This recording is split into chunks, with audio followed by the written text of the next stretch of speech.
Hey everyone, welcome to Catalyst Guru. We are at The Yes Trap, Episode 5, the podcast that helps you navigate office dynamics with your colleagues with confidence and grace. We've all been there. That colleague who treats your calendar like their personal assistant, the teammate who weaponizes guilt, or the procrastinator who turns their crisis into your emergency. Sound familiar? You're not alone. In this episode, we're diving into the art of saying no with empathy, strategy, and unshakable professionalism.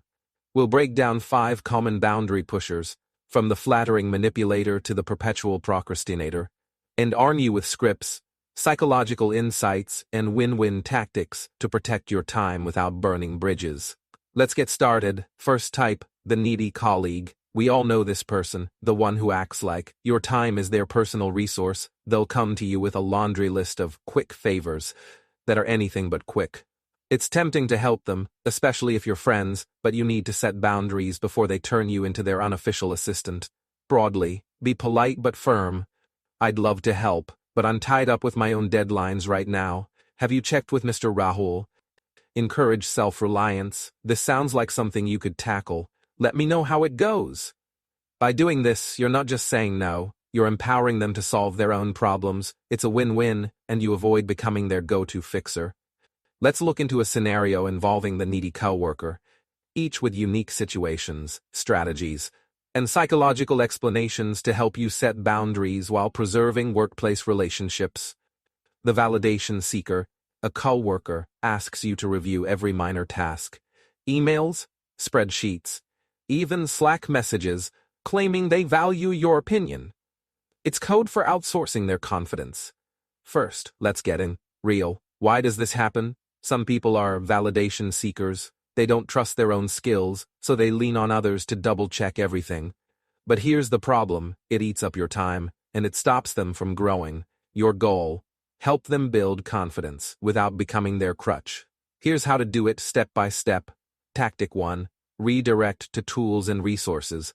Start by handing them the tools to solve problems on their own. For example, hey, I totally get wanting a second pair of eyes. Have you tried using the tool, Grammarly, for emails? It's a lifesaver for catching errors fast. This does 2 things. 1. Acknowledges their concern so you don't sound dismissive. 2.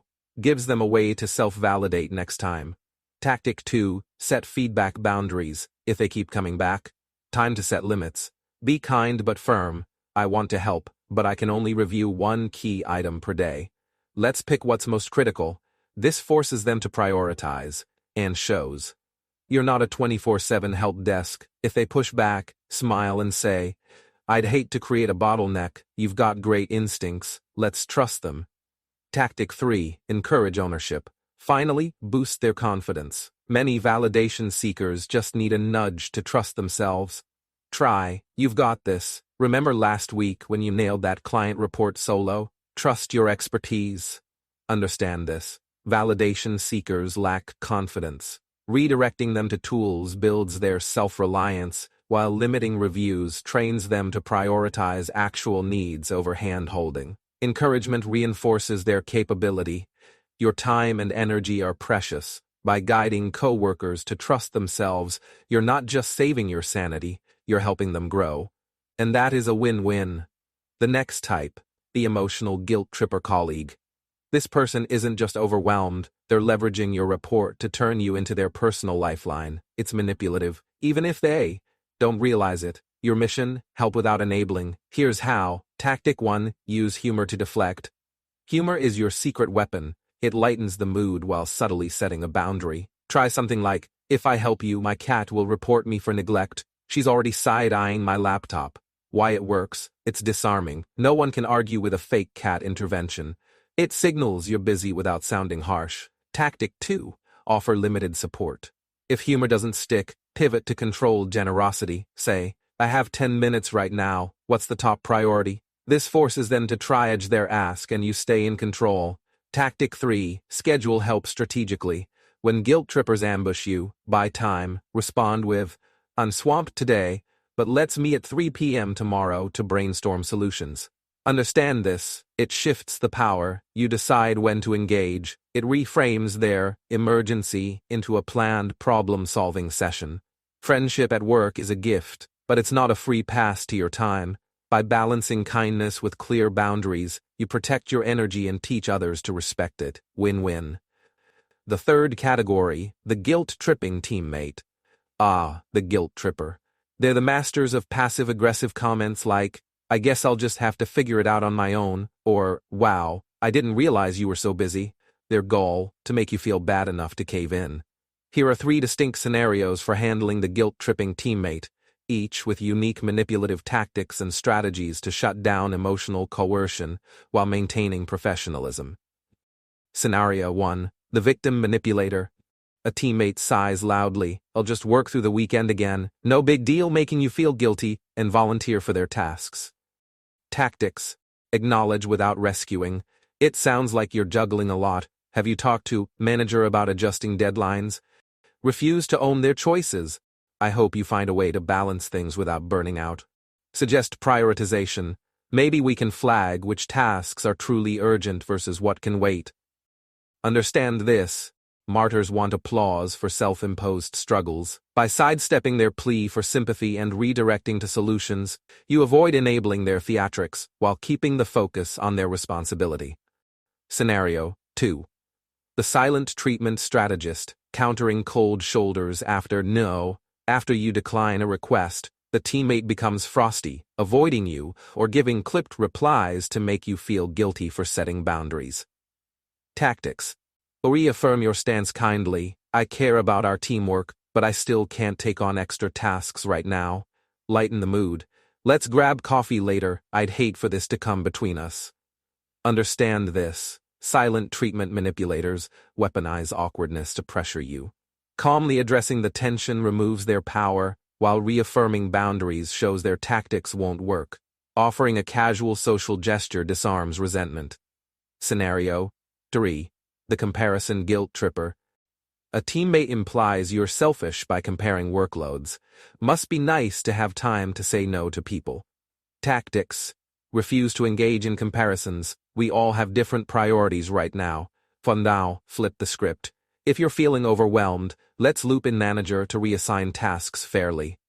You're allowed to say no too. "I've had to practice it myself." Understand this. Comparisons are designed to shame you into compliance. Neutral responses deny them ammunition, while advocating for fair task distribution forces accountability. Normalizing boundaries, "You're allowed to say no," undermines their narrative. Guilt trippers thrive on emotional leverage. By staying calm, redirecting to solutions and normalizing boundaries, you dismantle their manipulation without hostility. Always respond in a way that shifts responsibility back to their choices, never yours. The fourth personality, the perpetual procrastinator colleague. These are the people who always need help because they wait until the last minute to start their work. Their lack of planning shouldn't become your emergency. Saying no to them is especially important to avoid enabling their bad habits. Here, you're offering a constructive solution while making it clear that their procrastination isn't your responsibility. Here are 3 distinct scenarios for handling the perpetual procrastinator, each with tailored strategies to shut down last-minute chaos while encouraging accountability. Scenario 1. The group project saboteur, stopping their delay from tanking your team. A procrastinating teammate misses deadlines for their portion of a shared project, forcing everyone to scramble last minute to fill gaps. Tactics. Enforce accountability early. Let's set interim checkpoints to review progress every Tuesday. Redirect responsibility. "I'll take care of my task, but if your part is running late, you should contact the team leader." Refuse to rescue. "My focus is on my deliverables. If you need support, let's escalate to the manager now." Understand this. Procrastinators in group work often assume others will compensate for them. Public checkpoints create pressure to stay on track, while refusing to fix their work forces them to face consequences or seek official help. Scenario 2. The repeat offender, breaking the cycle of chronic last-minute requests. A colleague repeatedly asks for help hours before deadlines after weeks of inactivity. "I know I should have started earlier, but please just review this for me." Tactics. Decline with a consequence. "So can't help today, but I'll share feedback after you submit it so you're better prepared next time." Leverage past patterns. This happened last month too. Let's set up a workflow to avoid this rush. Suggest resources. The project template I shared last quarter might help. You structure this faster. Understand this. Repeat offenders exploit goodwill. Denying immediate relief removes their reward for procrastinating, while referencing past failures highlights their pattern. Offering post-deadline feedback incentivizes future planning. Scenario 3. The crisis creator, shutting down panicked, emergency demands. A procrastinator frantically dumps half-baked work on you, insisting, "This is urgent. Can you just fix it real quick?" Despite having weeks to prepare. Tactics. Question the urgency. What's the blocker that prevented this from being addressed sooner? Offer minimal guidance. I can share 2 bullet points to steer you, but you'll need to execute. Redirect to priorities. I'm booked with the sales presentation, but I'll flag this to the manager if it's truly critical. Crisis creators thrive on outsourcing their panic. Asking for blockers forces self-reflection, while limiting aid to guidance, not labor. Preserves your time. Involving leadership transfers their emergency back to them. The 5th type, flattering manipulator colleague. Flattery is their weapon of choice. You're so good at this. No one else can do it like you. It's nice to be appreciated, but don't let compliments pressure you into overcommitting. Your response lets them know you're not a pushover while offering a compromise that doesn't eat into your time. Here are 3 distinct scenarios for handling the flattering manipulator, each exposing their tactics and offering strategic countermoves to protect your time and autonomy. 1. The task delegator. Scenario: a coworker showers you with praise. You're a genius at spreadsheets, to guilt you into taking over their work. Their collaboration is just a ploy to offload tasks. Tactics: flip the script. "Thanks. I've actually been impressed with how you've handled X project. Why don't you try this one?" Offer mentorship, not labor. "I'm swamped, but I can share a template to get you started." By reflecting praise back and offering tools, not labor, you force them to engage with the task. Positioning it as their opportunity to grow removes your savior role. 2. The social butterflying manipulator, dodging, "Only you can help me." Scenario: a colleague uses charm to blur professional and personal lines. "You're the most organized person here. Could you help me pack for my move this weekend?" Tactics: laugh it off, then redirect. "If I had time to organize your closet, I'd be charging consultant rates." Suggest alternatives.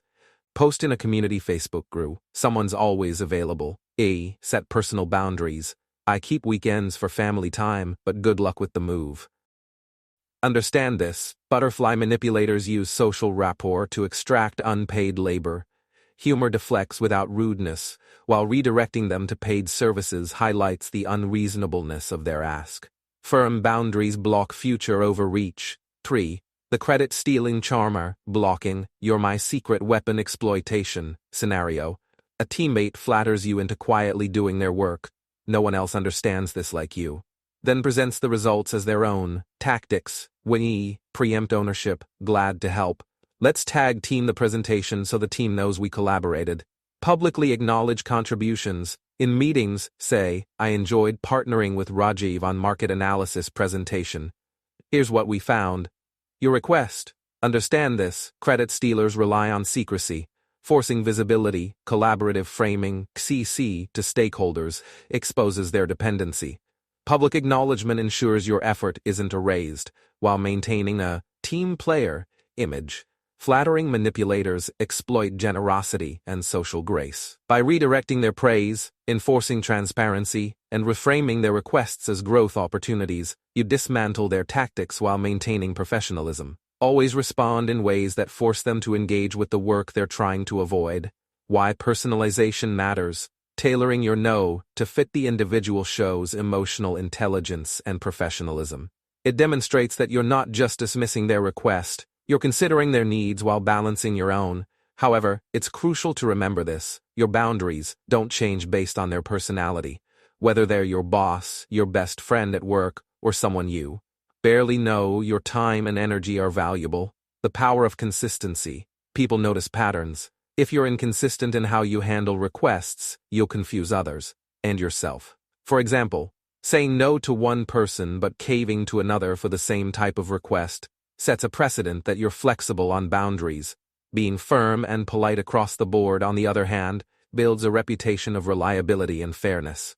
Consistency not only reinforces your boundaries, but also helps you develop a professional image as someone who manages their workload effectively. Alright, let's recap. Setting boundaries isn't about being harsh. It's about teaching others how to respect your time and grow their own skills. Whether you're dealing with a procrastinator or a charmer, consistency is key. Be firm, be kind, and never apologize for protecting your energy. Until next time, work smart, not hard. Thanks for listening. Hit the like button, leave a review, and let us know your boundary setting wins. Catch you next week on Catalyst Guru's discussion on the Yes Trap.